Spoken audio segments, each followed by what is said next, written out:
Voces por una causa, el podcast de Entre Culturas con Julia Navarro.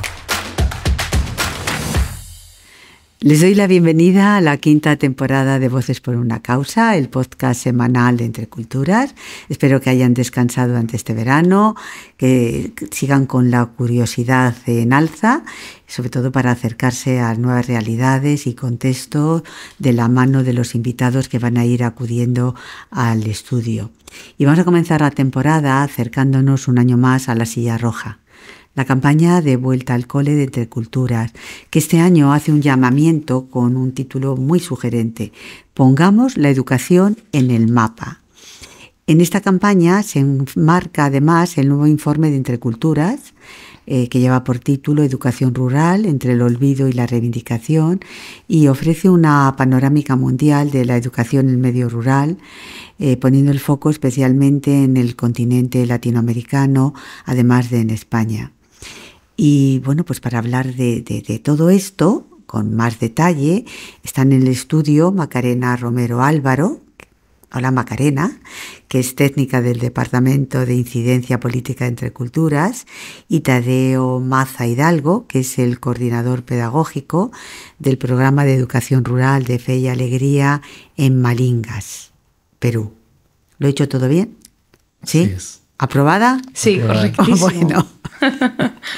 Bueno, Macarena, como es habitual, el informe es una publicación muy exhaustiva de una temática que cada vez está más de actualidad, porque es muy importante y yo creo que la sociedad está tomando conciencia de su importancia, como es la educación rural. ¿Por qué Entre Culturas ha decidido ahora poner el foco en esta cuestión? Bueno, hemos elegido el ámbito rural porque nos parecía que sigue conviviendo y convive con el ámbito urbano, y es donde están la mayoría de los niños que se encuentran fuera de la escuela. En la Meta 4.5 de la Agenda 2030 hablamos y queremos poner encima de la mesa y frente a la sociedad a aquellas personas que por la condición que tienen, su discapacidad hace un par de años, o que viven en situaciones de conflicto como el curso pasado, tienen más riesgo de quedarse atrás. Y el ámbito rural, la ruralidad, es un escenario que en muchos casos, en muchos países, condena a la exclusión educativa, y nos parece muy importante señalarlo. ¿Y también en España? Sí. También en España trabajamos de la mano de varios centros educativos que se encuentran pues más recónditos, más alejados de infraestructuras tanto escolares como sanitarias o de transportes, y eso genera exclusión educativa, quizá no en la etapa primaria, pero claro, en el ámbito rural hay muchas menos oportunidades de formación profesional, de formación técnica, y se ven abocados a emigrar a los centros urbanos para continuar, si es que lo hacen, su derecho a la educación, ¿no? También Latinoamérica está en este informe. ¿Qué os ha llevado a deteneros especialmente en el continente latinoamericano? Fíjate, parecería que en Latinoamérica está muy urbanizado. Pues resulta que el contexto agrícola, el contexto típico socioeconómico del ámbito rural está muy pegado también a la urbanización, y nos lleva a mirar a ese continente debido a la desigualdad tan tremenda que vive Latinoamérica, porque se dan rasgos del ámbito rural muy cerca de las grandes urbes, ¿no? Y eso es lo que nos ha llevado a Latinoamérica, unido, por supuesto, a la gran trayectoria que, como ahora contará Tadeo, lleva desarrollando desde hace muchísimos años Entre Culturas, Fe Alegría en su conjunto, en multitud de países, en el ámbito rural, ¿no? Para promover el derecho a la educación de calidad. Bueno, pues ya que Macarena te ha dado la palabra a Tadeo, yo te voy a preguntar. Me gustaría saber, tú que vives en directo los obstáculos que implica la educación rural, que nos cuentes tu experiencia. ¿Cuáles son las principales dificultades a las que se enfrenta el Estado para garantizar una educación de calidad en el medio rural? Y no solamente el Estado, sino también las organizaciones que os dedicáis a llevar la educación hasta los últimos rincones. Hola Julia, un gusto estar aquí compartiendo la experiencia que traigo de la educación rural en el Perú. Desde mi experiencia pienso que uno de los aspectos que está jugando en contra hacia la educación rural y que seguramente la tiene muy postergada porque en el país la educación rural es echada de menos, creo que es el mismo Estado y las políticas educativas que se van implementando por el Estado peruano, que muchas veces son urbanocentristas, es decir, las políticas están más mirando lo urbano. Sin embargo, pierden de vista lo que es lo rural, lo rico que podemos encontrar en la zona rural, como la cultura, el idioma, la cosmovisión, los modos de vista. Creo yo que a nivel país hay una apuesta por lo rural desde parte del Ministerio de Educación. Sin embargo, no se implementan de manera eficiente y eficaz, de tal manera que no se refleja en las mismas escuelas, en las comunidades. Entonces creo yo que no hay, en el caso del Perú, una política educativa clara que marque un horizonte, un rumbo sobre a dónde queremos ir en el tema de educación rural. Y lo que sí más bien hay son cambios constantes que no ayudan para nada. ¿Cambios constantes de qué? En las políticas educativas. Exactamente, en el currículo, en las maneras de cómo desarrollar la educación en el Perú. Y esto no ayuda a tener una sostenibilidad y a tener lineamientos claros de lo que queremos como país en relación a educación, ¿no? ¿Y cuál es el papel del profesorado en todo este problema? Mira, yo creo que el papel del profesorado es un papel desafiante, realmente, porque él, como maestro, tiene que atender ciertas necesidades y demandas particulares que exige el mundo rural. Y a veces no cuenta con los medios suficientes porque no ha sido preparado oportunamente para enfrentar estas situaciones. Por ejemplo, muy puntual, en el Perú se habla de educación inclusiva. Y en educación básica, que normalmente está un docente, educación básica regular, se debe incluir a estudiantes con cierta discapacidad. Sin embargo, el docente muchas veces no sabe cómo atender a esta diversidad de estos niños, cómo incluirlos verdaderamente, dándole la oportunidad, dándoles un servicio adecuado. Para eso se necesitan medios. Exactamente, medios. Es decir, sin medios no se puede hacer absolutamente nada. A veces yo pienso que los maestros, los que estáis en primera línea en la educación, no sé, la sociedad, o mejor dicho, los gobiernos nos dan los medios suficientes, ¿no? Totalmente. Una de las grandes demandas del informe es que los docentes y los equipos educativos que van más allá del maestro en el aula estén bien remunerados, cuenten con los medios y cuenten con la infraestructura, porque de nada sirve darle a unos docentes una serie de tablets o de recursos, por ejemplo, digitales, si no cuentan con la formación, si no cuentan con asistencia técnica para que alguien les ayude a poder innovar de manera pedagógica con los medios que traen las tecnologías de la comunicación, o a atender pues casos que tienen que ver con violencia, con abusos, con también profesionales pues de la psicología y que puedan conectar con el resto de servicios, ¿no? Que también debería ofrecer una comunidad, como son los sanitarios o los judiciales en el caso de abusos o violencia. También supongo que tú haces la misma demanda para Perú. Definitivamente va por ahí. Un proceso de formación que sea pertinente para los maestros y puedan atender la diversidad de la que te expliqué, por ejemplo, hace un momento. El uso de herramientas tecnológicas, ¿no?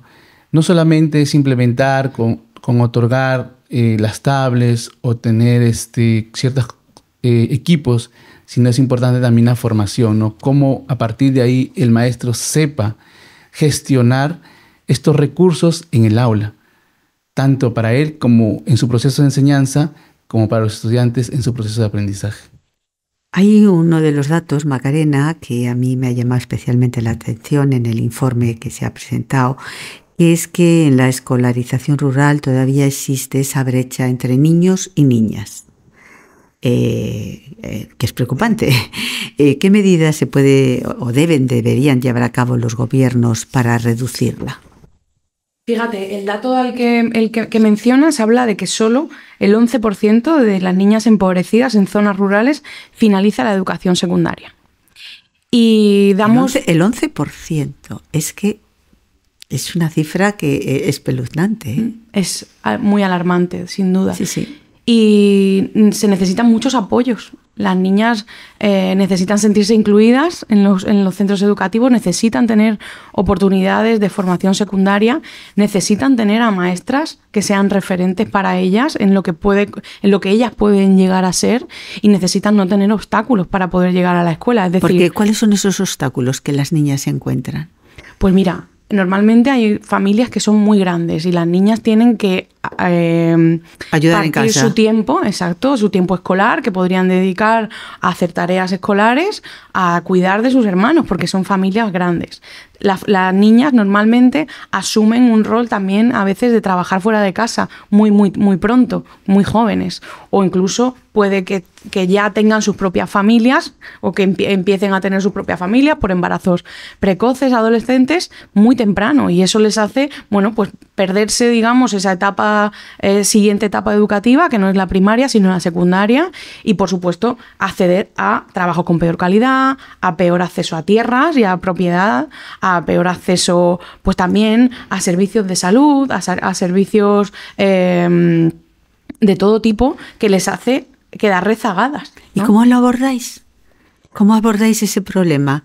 Además de con las niñas, ¿lo abordáis con la familia? Se hacen de muchas maneras. Se puede trabajar con las comunidades para que las familias entiendan el valor específico que tiene que las niñas y las mujeres jóvenes permanezcan en la escuela, pero también existen muchas políticas en Fe y Alegría de conciliación, es decir, que las niñas puedan reincorporarse después de haber sido madres a la escuela y puedan tener un servicio de asistencia también para sus bebés, con becas, porque que no se nos olvide que la educación es un derecho, pero tiene que estar bien financiado, y para eso hacen falta muchos recursos económicos, como becas escolares, como infraestructuras educativas adecuadas. La propia salud sexual y reproductiva es muy importante, que la reciban las niñas, pero también los niños, ojo. Claro. Tadeo, después de todos tus años de trabajo en el ámbito educativo, ¿tú crees que también todavía existe entre las familias esa creencia de que son los niños los que tienen que ir a la escuela, los que tienen que formarse, mientras que la educación de las niñas es algo secundario? Mira, en los últimos 10 años, por ejemplo, en el Perú, de la experiencia que tengo, se ha incrementado mucho el acceso a las familias, el acceso de las niñas, a la escuela. Sin embargo, en el campo ya de la familia misma, las niñas, mujeres, frente a sus hermanos, los varones, dentro del mismo proceso escolar, tienen menos condiciones que los niños.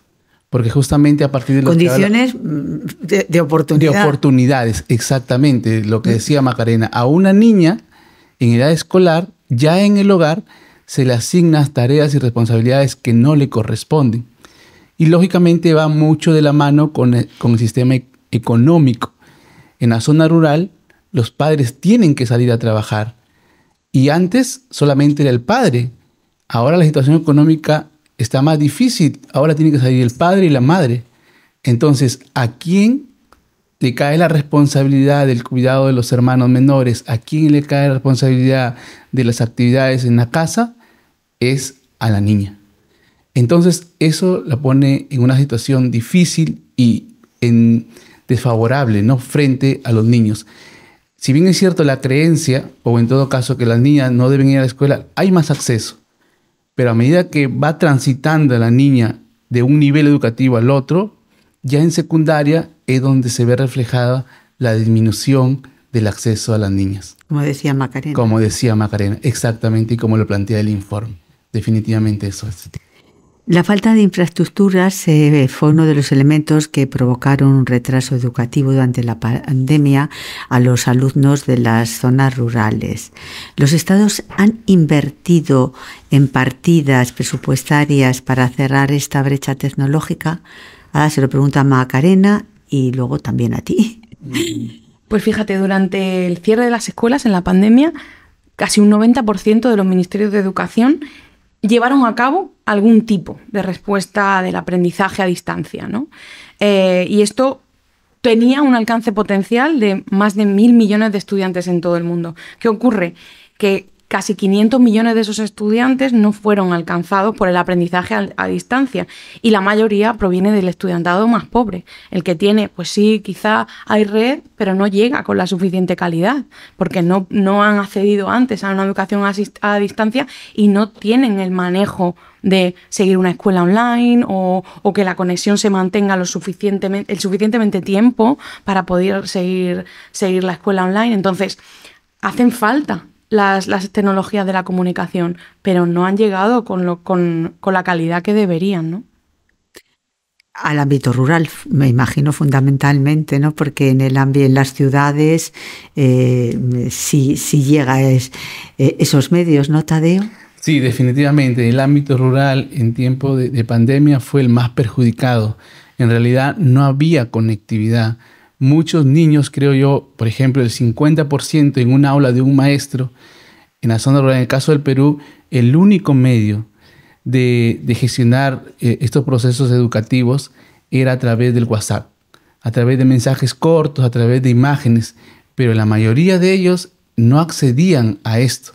¿Por qué? Porque en la zona rural no hay acceso a internet, y en una familia donde tienes a 3, 4, 5 estudiantes de diferente nivel educativo, de diferente edad, para acceder a las diferentes clases, también tenía que haber una inversión económica para comprar los datos, y definitivamente eso no lo había.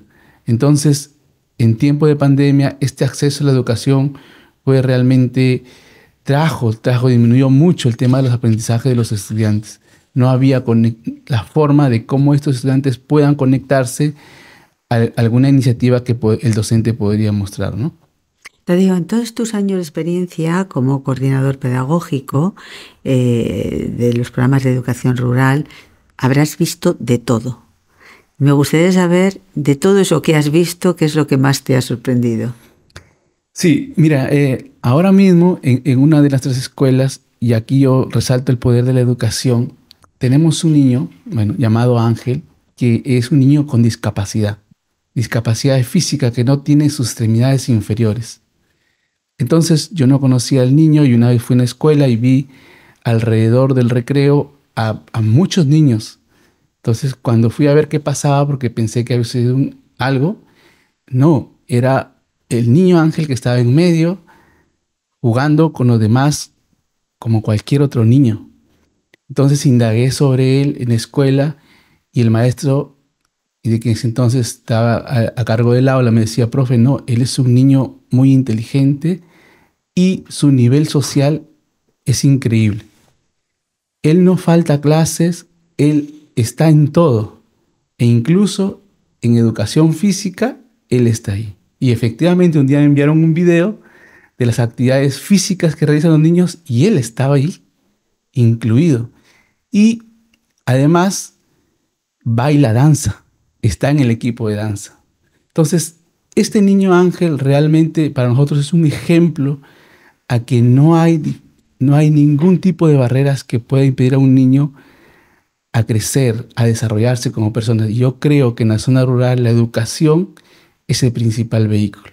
En el caso de Ángel, ir a la escuela le permite socializar, le permite aprender, le permite a pensar que su discapacidad no es ningún impedimento para desarrollarse como persona. Me parece, la verdad que estremece lo que cuentas, es una historia preciosa, pero fíjate, yo también podría en valor el comportamiento de sus compañeros. Me parece muy importante que la educación que están recibiendo en ese lugar no solamente favorece que Ángel pueda llevar una vida como el resto de sus compañeros, sino que sus compañeros participen de esa normalidad en la educación de Ángel. O sea, esos niños me parecen fantásticos. O sea, es un centro para mí modelo. Definitivamente. Macarena, el informe termina con una serie de recomendaciones y conclusiones. ¿Cuál te parecen los más importantes? Bueno, mira, te voy a resaltar solo los que no hemos tocado, ¿no? A lo largo de la conversación, porque yo qué te voy a decir, he coordinado el informe y todo me parece que es importante, pero... Porque todo es importante, lo que pasa es que tenemos que elegir. Mira, yo destacaría que en el informe llamamos y hacemos un llamado a la inversión en personas adultas, porque este dato no lo hemos dicho antes o no lo hemos puesto tan en evidencia antes, pero 773 millones de personas adultas viven en condición de analfabetismo, es decir, no saben leer, no saben escribir en todo el mundo, y están en el medio rural, con lo cual están condenadas a no entender qué posibilidades pueden tener para firmar una propiedad, para trasladarse a una ciudad y conseguir un empleo de mejor calidad o hacer emprendimiento social, ¿no? Para mí hay otro mensaje que es las posibilidades de desarrollo sostenible y de desarrollo desde otro lugar en el mundo rural. Si lo escuchamos, si lo entendemos, si nos acercamos, si no lo idealizamos, porque tiene muchos obstáculos pero también muchas potencialidades. Y para mí la idea de que hay que escuchar a los docentes, a los estudiantes y a quienes están en el medio rural, porque son ellos los que llevan buscándose la vida, promoviendo oportunidades y promoviendo que la educación, a pesar de todo, siga en los espacios más recónditos, en el medio rural que está muy abandonado por las políticas públicas. Y ahora una pregunta para los dos. ¿Por qué tenemos que leer el informe? A ver, Tadeo primero y Macarena la dejamos que cierre. Yo creo que el informe refleja una realidad que muchas veces no es visible y que muchas veces para los gobiernos o los estados no es visible. Entonces, este informe da conclusiones y sugerencias importantes, sobre todo para atender este derecho fundamental que es la educación, especialmente la educación de los menos favorecidos.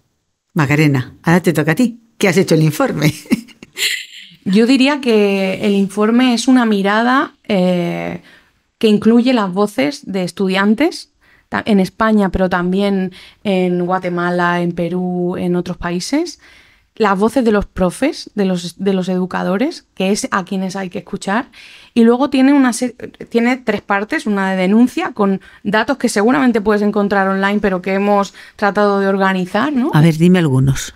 Pues mira, el dato, digamos, principal es que hay 72 millones de niños y niñas fuera de la escuela. Que el mundo necesita 44 millones de docentes, 31 millones en secundaria. Y que de los 350 millones de estudiantes que viven en zonas rurales no pudieron acceder a ningún medio de educativo online durante la pandemia. Eso, unido a que una de cada 5 niñas, solo una de cada 5 niñas recibe algún tipo de educación preescolar, y que el 11%, el dato que decíamos, de las niñas que viven en zonas rurales, solo el 11% de ellas finalizan la educación secundaria. Yo creo que tener un panorama que nos quite del ruido que hay hacia el mundo rural y que vaya a los datos, pero que también lleve acompañados propuestas de que en el mundo rural y en la educación rural hay saberes encarnados, hay saberes ancestrales que son útiles y que son potenciales para el desarrollo sostenible, creo que es uno de los elementos que hacen quizá interesante la lectura del informe. Bueno, esta campaña de la Silla Roja de Entre Culturas, recordarles que nace en España en el 2012 como símbolo del derecho a la educación de todas las personas, y en estos 12 años de recorrido ha cruzado muchas fronteras, llegando a los países de todo el mundo. Muchas gracias por vuestro testimonio y por abrirnos las páginas de este informe, que yo creo que nos tiene que hacer a todos reflexionar individualmente y como sociedad. Muchas gracias. Gracias a ti, Julia. Gracias a ti, Julia. Voces por una causa. El podcast de Entre Culturas con Julia Navarro.